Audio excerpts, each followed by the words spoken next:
जय हिंद दोस्तों, मैं आशीष सर आपका हार्दिक स्वागत करता हूं द कैरियर पॉइंट के ऑफिशियल यूट्यूब चैनल पे। कैसे हैं आप? उम्मीद है अच्छे होंगे, स्वस्थ होंगे। दोस्तों, आपको पता ही होगा कि हम लोग बना रहे हैं हिंदी पे एक सीरीज, और उस कड़ी में आज मैं आप लोगों को पढ़ाने वाला हूं आपके भारी डिमांड के बाद समास। और समास को हम इतनी गहराई तक बताएंगे कि पूरे यूट्यूब चैनल पे इतनी गहराई तक आपने समास को पढ़ा नहीं होगा।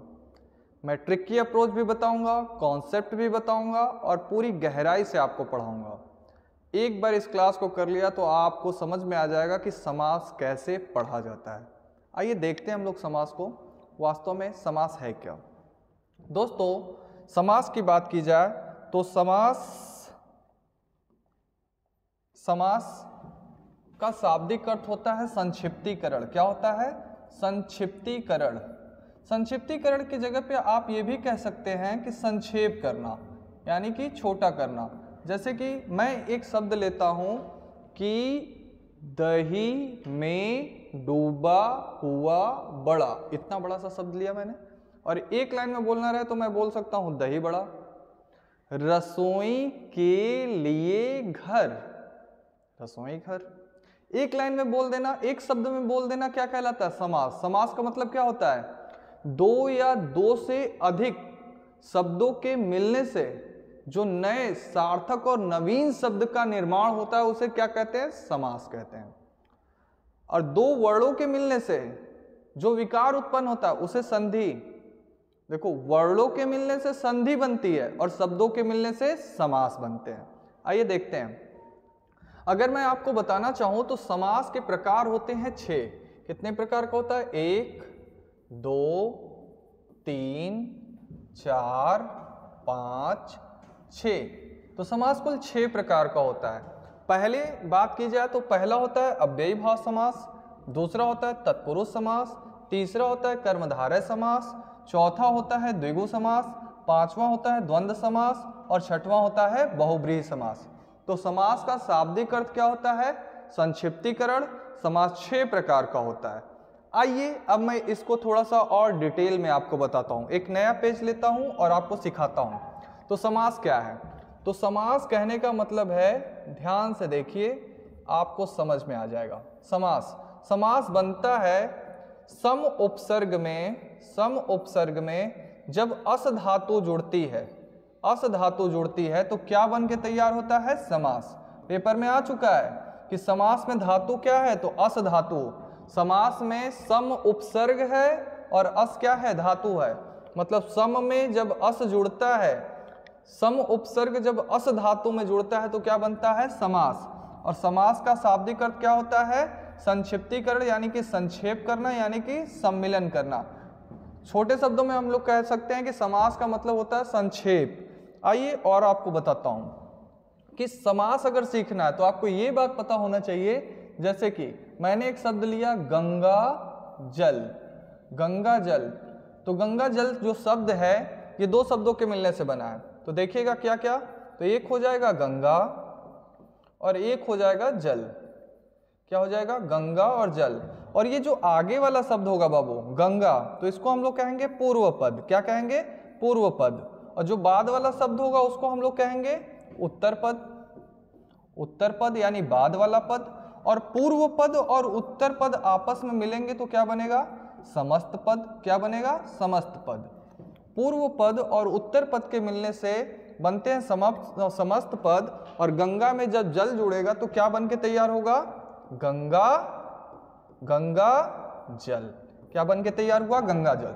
उम्मीद है आपको समझ में आया होगा कि जो आगे जुड़े होते हैं उनको कहा जाता है पूर्व पद, जो बाद में होता है उसको कहा जाता है उत्तर पद, और जो पूरा कंबाइंड होकर के उत्तर मिलता है उसको कहा जाता है समस्त पद। अगर आपको पूर्व पद उत्तर पद का ज्ञान अच्छे से है तो आप समास को एक लाइन में समाप्त कर सकते हैं। उसके प्रकार को याद करना। जैसे मैं आपको दिखाता हूं, ये मैं आपको क्यों सिखा रहा था कि देखिए, जिस समास का पूर्व पद प्रधान होता है उसे हम लोग कहते हैं अव्ययी भाव समास। पूर्व पद कहने का मतलब होता है आगे वाला पद प्रधान होता है। तो जिस समास का आगे वाला पद प्रधान होता है उसे कहते हैं अव्ययी भाव समास। जिस समास का उत्तर पद प्रधान होता है उसे कहते हैं तत्पुरुष समास। जिस समास का उत्तर पद प्रधान होता है उसे कहते हैं कर्मधारय समास। जिस समास का उत्तर पद प्रधान होता है द्विगु समास। जिस समास का दोनों पद प्रधान होता है उसे कहते हैं द्वंद्व समास। और जिस समास का दोनों पद अप्रधान होता है यानी कि तीसरा पद प्रधान होता है उसे हम लोग कहते हैं बहुब्रीहि समास। इसमें पेपर में क्वेश्चन कैसे आएगा? पेपर में क्वेश्चन आएगा कि आपको छांटना होगा कि किस समास का पूर्व पद प्रधान होता है। विकल्प में दे देगा तत्पुरुष समास, द्विगु समास, कर्मधारय समास, द्विगु समास, तत्पुरुष समास, एक डाल देगा अव्ययी भाव समास। तो अव्ययी भाव समास ही एक ऐसा समास है जिसका पूर्व पद क्या होता है? प्रधान होता है। अगर जानते रहेंगे तो आप कर सकते हैं। आइए अब हम लोग नीचे देखते हैं परिभाषा के साथ। समास शब्द अस धातु में सम उपसर्ग लगाने से बना हुआ है। देखिए, सम उपसर्ग को अस धातु में जोड़ते हैं तो क्या बनता है? समास। और समास का अर्थ होता है संक्षेप करना, सम्मिलन करना, यानी संक्षिप्तीकरण करना। समास का विलोम होता है व्यास। समास का विलोम क्या होता है? व्यास। व्यास जो लोग होते नहीं थे पहले, कथावाचक वाले लोग, तो समास का विलोम क्या होता है? व्यास होता है। समास का विलोम व्यास। आगे देखते हैं, दो या दो से अधिक शब्दों से मिलकर बने हुए नवीन सार्थक शब्द को हम लोग क्या कहते हैं? समास कहते हैं। समास में दो पद होते हैं, पहले पद को पूर्व पद और बाद वाले पद को क्या कहा जाता है? उत्तर पद कहा जाता है। जैसे कि डाक गाड़ी, डाक गाड़ी में आगे क्या है? डाक, और बाद में क्या है? गाड़ी। तो आगे वाला पद पूर्व पद और बाद वाला पद क्या होता है? उत्तर पद। पूर्व पद और उत्तर पद में ऐसे कितने समास होते हैं जिसमें उत्तर पद प्रधान होता है? तो उत्तर क्या आएगा? 3। वो कौन कौन से हैं? तो देखिए, तत्पुरुष समास, कर्मधारय समास और द्विगु समास। ये 3 ऐसे समास हैं, 1 2 3, ये 3 ऐसे समास है जिसमें उत्तर पद प्रधान होता है। एकमात्र समास अव्ययी भाव समास जिसमें पूर्व पद प्रधान होता है। ऐसा समास जिसमें दोनों पद प्रधान होता है वो होता है द्वंद्व समास। द्वंद्व समास 5वां समास, ये है अकेले जिसका दोनों पद प्रधान, और जिसका तीसरा पद प्रधान होता है वो कौन सा है? बहुब्रीहि समास। पूरे इस स्लाइड में जितनी भी चीजें मैंने लिखी हैं आपको उम्मीद है समझ में आ रहा होगा। समास किसे कहते हैं, समास में धातु क्या है, समास कितने प्रकार का होता है, समास में कौन से समास का पूर्व पद प्रधान होता है, किस समास का दोनों पद प्रधान होता है, किस समास में दोनों पद प्रधान नहीं होता है, पूर्व पद क्या होते हैं, उत्तर पद क्या होते हैं, समस्त पद क्या होते हैं, समास का विलोम क्या होता है। ये सारे क्वेश्चन का जवाब मैंने आपको शुरुआती लम्हों में ही दे दिया है। ये तो ट्रेलर है, पिक्चर अभी बाकी है। इतना गहराई तक आप सीखने वाले हैं कि आपको एकदम से आनंद आ जाएगा। आइए देखते हैं आगे। आगे देखते हैं हम लोग कि समास विग्रह क्या होता है। समास विग्रह क्या होता है? तो सामासिक शब्दों के बीच के संबंध को स्पष्ट करना क्या कहलाता है? समास विग्रह कहलाता है। यानी अगर मैं कहूं एक शब्द में माखन चोर, अब इसका विग्रह करूं तो क्या कह सकता हूं? माखन को चुराने वाला। बीच में जो चीजें आ रही हैं, जैसे डाक गाड़ी है तो इसका विग्रह करेंगे तो बीच में क्या आ रहा है? डाक के लिए गाड़ी। ये के लिए क्या बता रहा है? संप्रदान कारक बता रहा है। और आपको पता चल गया संप्रदान देखते ही कि ये कौन सा समास होगा? संप्रदान तत्पुरुष समास होगा। कौन सा समास? संप्रदान तत्पुरुष समास। आइए अब हम लोग देखते हैं, एक और बात बताता हूं। समास कितने प्रकार का होता है?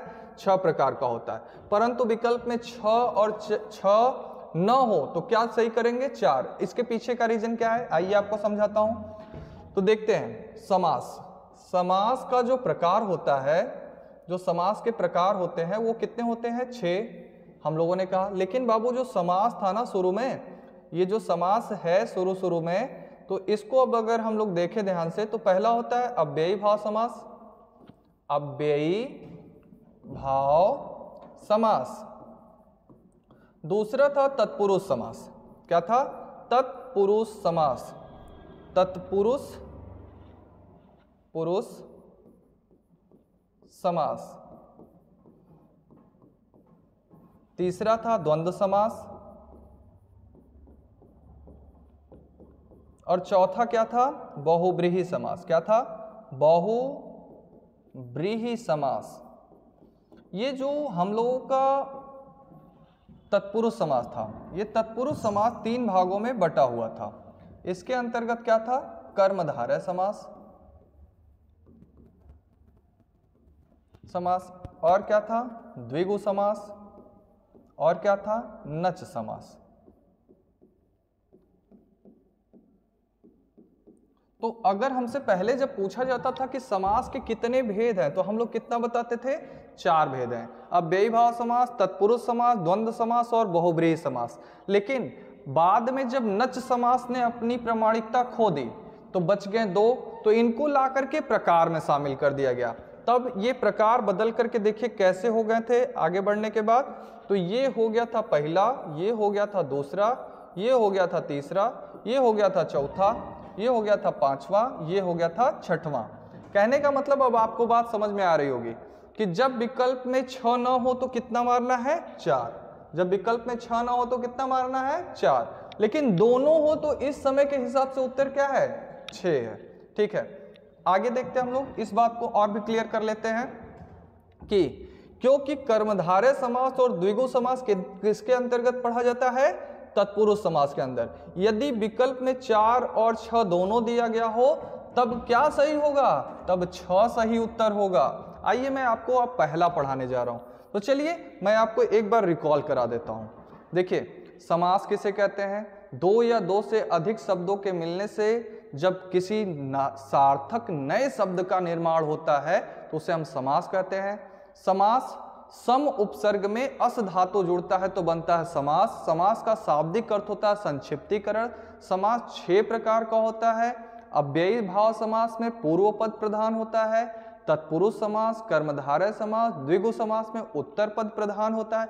अच्छा, अब आपको एक बात पता चल गई हो कि उत्तर पद प्रधान 3-3 का क्यों है, क्योंकि ये तीनों ही तत्पुरुष समास के भाग थे, इसलिए इसमें तीनों का उत्तर पद प्रधान होता है।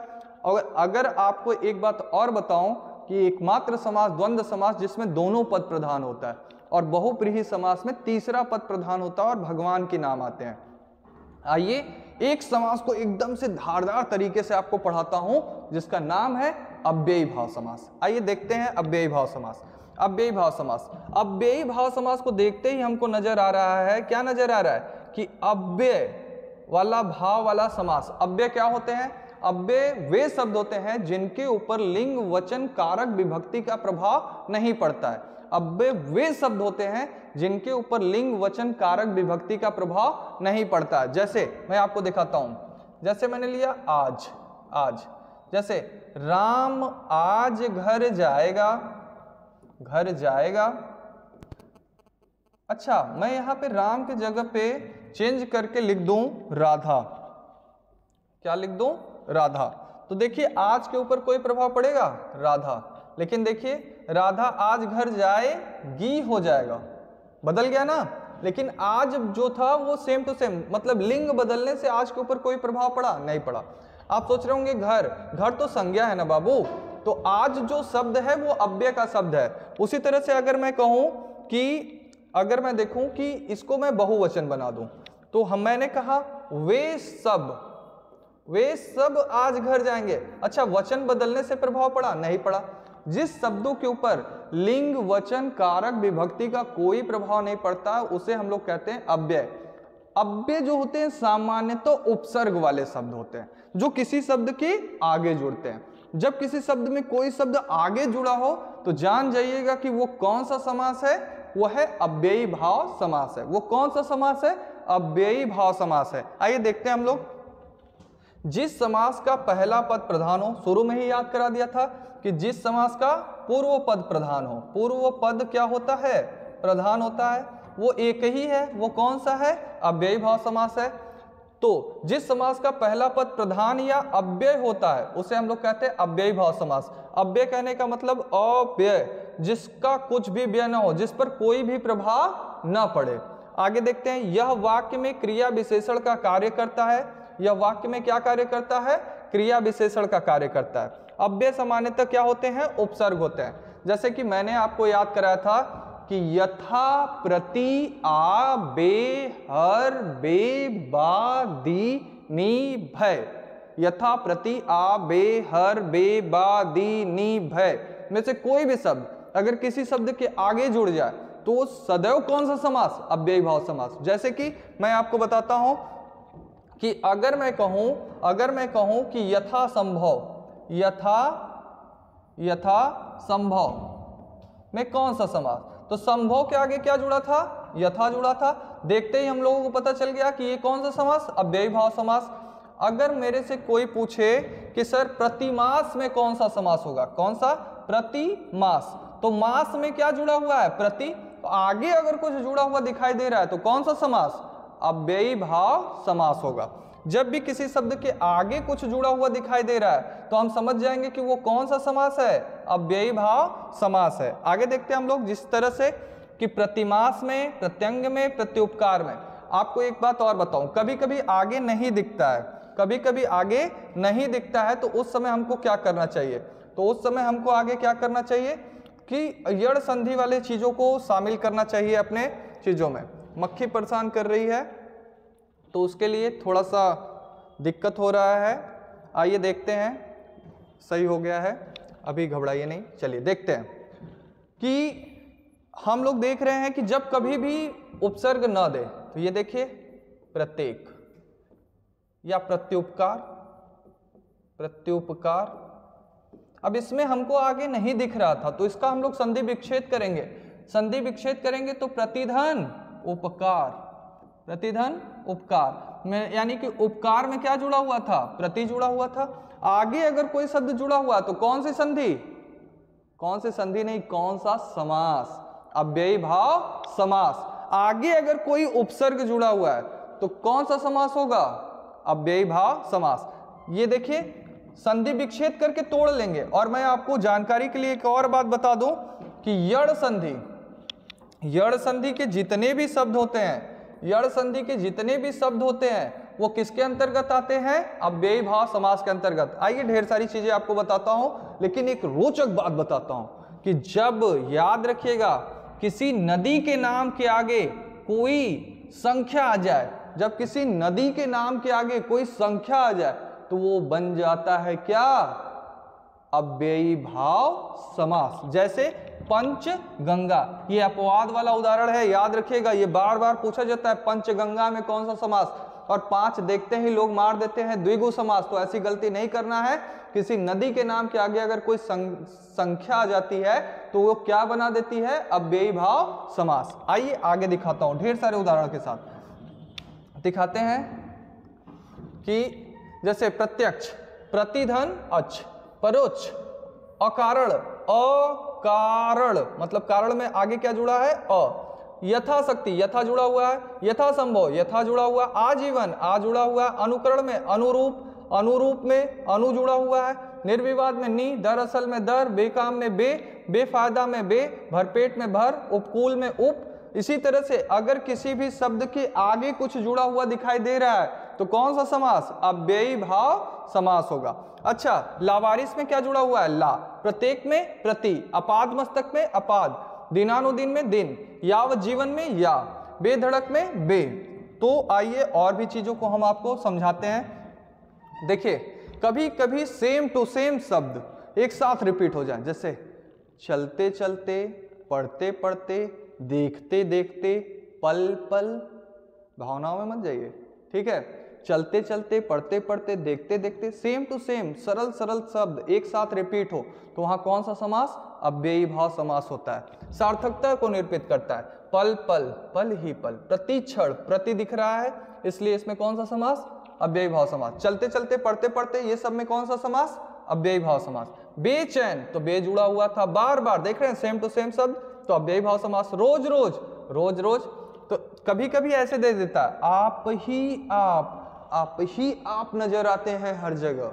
देखिए घर ही घर, घर ही घर है मेरे घर के बगल में, मन ही मन में बस तुमको सोचता रहता हूं। मन ही मन में कौन सा समास? अव्ययी भाव समास। कहीं ना कहीं, कहीं ना कहीं तुम मुझे मिलोगे, कुछ ना कुछ मैं तुमसे कहूंगा, मुआ मुंह, सरासर तुम झूठ बोलती हो, एकाएक तुम आ गई। ऐसे जब आते हैं शब्द तो उसमें क्या होता है? अव्ययी भाव समास होता है।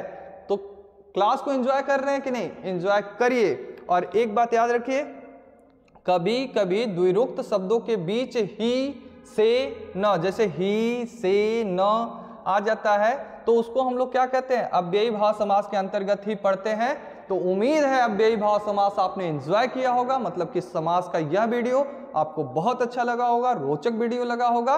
तो अगर वीडियो अच्छा लगा है तो हमारे चैनल को सब्सक्राइब करें, लाइक करें, अपने दोस्तों को शेयर करें और अपना एक पद इस भर्ती में सुनिश्चित करें हमारे साथ। धन्यवाद।